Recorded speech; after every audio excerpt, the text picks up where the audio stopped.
एक क्वेश्चन और बनाते हैं, थोड़ा सा हार्ड बनाते हैं। ये तो बहुत इजी कॉन्सेप्ट था, इजी कॉन्सेप्ट से बेसिस पे हमने शुरू किया था। एक थोड़ा सा हल्का सा काउंटिंग इक्वेशन का थोड़ा सा हार्ड क्वेश्चन बनाते हैं।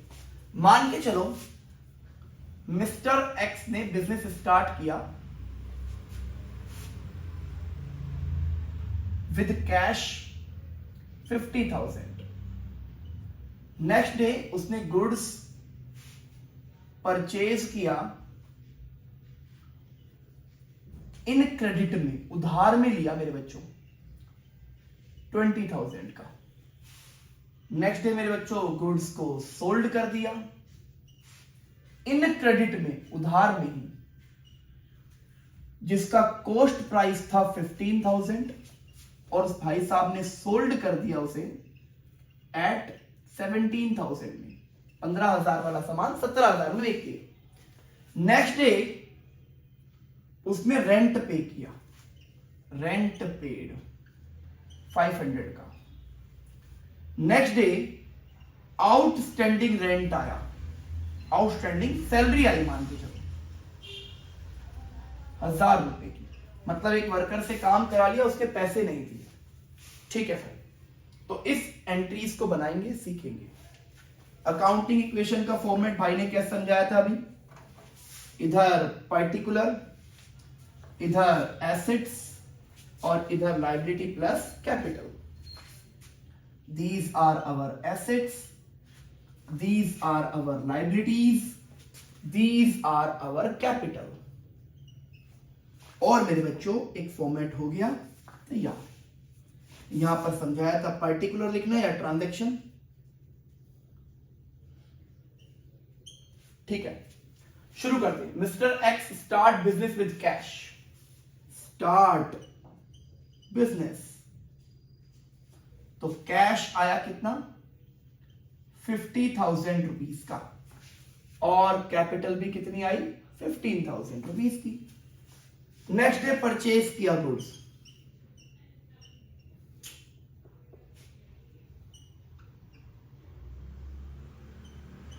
गुड्स, तो एक गुड्स आ जाए, स्टॉक बोल सकते हो या गुड्स बोल सकते हो मेरे बच्चों 20,000 का, बट पेमेंट नहीं दी है, उधार में है। जब उधार में आ गया तो मतलब कल को फ्यूचर में हम पे करेंगे ना उसे, तो ये हमारी रिस्पॉन्सिबिलिटी बन गई, मतलब लायबिलिटी। और लायबिलिटी का उसे हम टेक्निकल वर्ड बताया था मैंने आपको, क्रेडिटर। याद करो, डेटर और क्रेडिटर वाला कॉन्सेप्ट समझाया था मेरे बच्चों। कितना 20,000 का, और 2 के बाद new equation 50,000 rupees, 20,000 rupees, 20,000, 50,000 etcetera. ठीक है, नेक्स्ट डे हमने सोल्ड कर दिया गुड्स, सोल्ड गुड्स मेरे बच्चों 15,000 वाला सामान 17 में बेचा मेरे बच्चों, उधार में, पैसे नहीं मिले अभी मेरे बच्चों। हमारा 17,000 का सामान आउट हुआ, सॉरी 15,000 का, और हम फ्यूचर में उस पर्सन से लेंगे ना पेमेंट, और हम जिससे पेमेंट लेते हैं हमें फ्यूचर बेनिफिट होगा, और फ्यूचर बेनिफिट होगा तो उसे हम एसेट्स बोलेंगे, और टेक्निकल वर्ड पे उस पर्सन को बोला जाएगा डेटर। मेरे बच्चों यहां जुड़ जाएगी एक एसेट डेप्टर, और वो डेप्टर्स कितने के होंगे मेरे बच्चों, हम उससे 17,000 लेंगे ना, 15,000 का सामान बेचकर 17,000 उससे लेंगे, और 2,000 का हमें प्रॉफिट हुआ, और वो किसको बढ़ाता है, कैपिटल को बढ़ाता है। और किसको बढ़ाएगा भाई, और 2 के बाद न्यू इक्वेशन मेरे बच्चों, ये आया 50,000, ये आए मेरे पास 5,000 रुपीज, ये मेरे पास 17,000 रुपीज, ये 20,000 रुपीज, और ये आए 52,000 रुपीज। सिंपल ना मेरे बच्चों। मैंने रेंट पे किया, रेंट पे इज अ एक्सपेंस ना, रेंट पेड, रेंट पे किया, पैसे गए हमारे पास से 500, और एक्सपेंस है तो कैपिटल में से कम होगा ना। बहुत बढ़िया, शाबाश। और 2 के बाद न्यू इक्वेशन 49,500, 5,000, 17,000, 20,000 और 51,500। बहुत ईजी है। मैं आपको एक छोटा सा कॉन्सेप्ट समझाना चाहता हूं, बड़े ध्यान सीखेंगे। मेरे बच्चों कॉन्सेप्ट क्या है यहां देखेंगे। जैसे मान के चलो ये लिखा है सैलरी, ठीक है, क्या लिखा है ये, सैलरी। इस सैलरी के अंदर 3 तरह की सैलरी होती है, ध्यान से सुनना। ऐसी सैलरी जो ड्यू हुई और हमने पेड कर दी, ओके। एक ऐसी सैलरी ड्यू हुई बट नॉट पेड है, बट नॉट पेड मतलब हमने यूज कर लिया और पे कर दिया, यूज कर लिया पर पे अभी नहीं किया। और मेरे बच्चों एक होती है एडवांस सैलरी,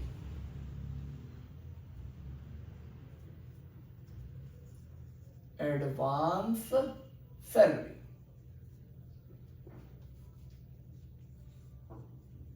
भैया तीनों में फर्क क्या है मेरे बच्चों, ये हमारा खर्चा हुआ और कैश गया, मतलब इससे पेड किया तो कैश तो आउट हो जाएगा और मेरे बच्चों हमारा एक्सपेंस भी हो जाएगा। बहुत बढ़िया। ये हमने अभी पे नहीं करा तो हमारी रिस्पॉन्सिबिलिटी होगी, मतलब हमारी लायबिलिटी आ गई, और यूज तो कर लिया मतलब खर्चा भी आ गया, ठीक है। और ये एडवांस में पे कर दी मेरे बच्चों, एडवांस में सैलरी, एडवांस सैलरी पेड करी है मेरे बच्चों, कैश तो गया ना पे कर दिया तो, बट अभी यूज नहीं करी, फ्यूचर में यूज करेंगे ना, और फ्यूचर में यूज करने वाली चीज होती है हमारी एसेट। तो मेरे बच्चों ये 3 तरह की होती है। अब क्वेश्चन क्या है, आउटस्टैंडिंग सैलरी। मेरे बच्चों आउटस्टैंडिंग सैलरी कहां है, ये वो सैलरी है जो पे नहीं करी, मतलब आउटस्टैंडिंग हो गई। तो मेरे बच्चों एक तो लायबिलिटी बनेगी और हमारी एक्सपेंस आ जाएगा ना, मतलब यहां लिखेंगे हम क्या, आउटस्टैंडिंग सैलरी। मेरे बच्चों पे नहीं करी तो कैश नहीं गया, मेरे बच्चों हमारी एसेट थोड़ी बनेगी, हमें तो उल्टा पेमेंट करनी है, और करनी है फ्यूचर में करेंगे तो मतलब लायबिलिटी हो गई आउटस्टैंडिंग सैलरी नाम से। कितना पे करना है, 1000।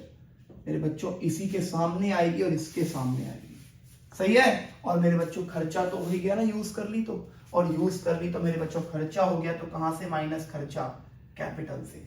और 2 के बाद सॉल्यूशन।